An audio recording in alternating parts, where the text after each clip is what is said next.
चारों बेईमानों से कह रहा हूं, अगर तुम में हिम्मत है तो इस्तीफा दो। खुदा की कसम खाकर कह रहा हूं, तुम जब दोबारा चुनाव लड़ोगे इस्तीफा देकर, तुम्हारी जमानत नहीं बचेगी। अरे तुम नहीं जीते, मजलिस की मोहब्बत में अवाम ने वोट किया।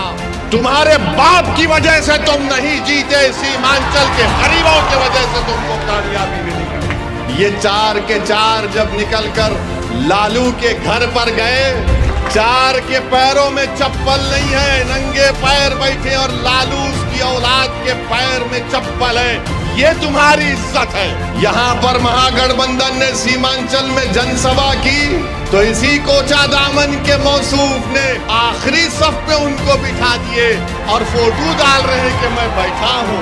अरे बेशर्मो, कभी तो अपनी इज्जत का तो ख्याल कर लेते। तुमको अल्लाह इज्जत दे रहा था, तुमको इज्जत रास नहीं आई। मैं गवर्नमेंट से पूछना चाह रहा हूँ कि right wing extremism will lead to extreme left-wing extremism, and I want to know, a symbolic post has been given to a tribal, but what about grassroots leadership of tribals from Mandal, Zilla Parishad to MLA? That is not being there.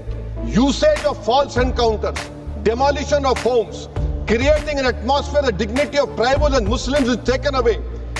This is being done by those organizations who believe in extremist radicalism and supported by this government. Would you put an end to this radicalism and extremism? Iran America Israel विवाद में Bharat Asia का सबसे बड़ा नुकसान उठाने वाला देश बना है। चीन सस्ता तेल लेकर अपने नागरिकों को राहत दे रहा है, जबकि हमारे यहाँ एलपीजी और पेट्रोल की कीमतें लगातार बढ़ती जा रही है। ईरान जैसे पुराने मित्र के कठिन समय में हम खुलकर समर्थन नहीं कर सके और आज गैस आपूर्ति के लिए बार बार अनुरोध करना पड़ रहा है। विदेश नीति साहस और स्पष्टता से चलती है। इसको ईरान के शहीद supreme leader Ayatollah Ali Khamenei ji ने अपनी शहादत से साबित किया।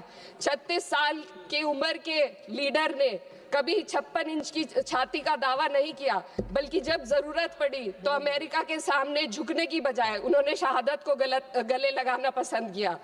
लचर विदेश नीति ने देश को महंगाई और आपूर्ति के संकट की दहलीज पर लाकर खड़ा कर दिया है। सरकार कहती है भंडार पर्याप्त है, तो कीमतें क्यों लगातार बढ़ती जा रही है।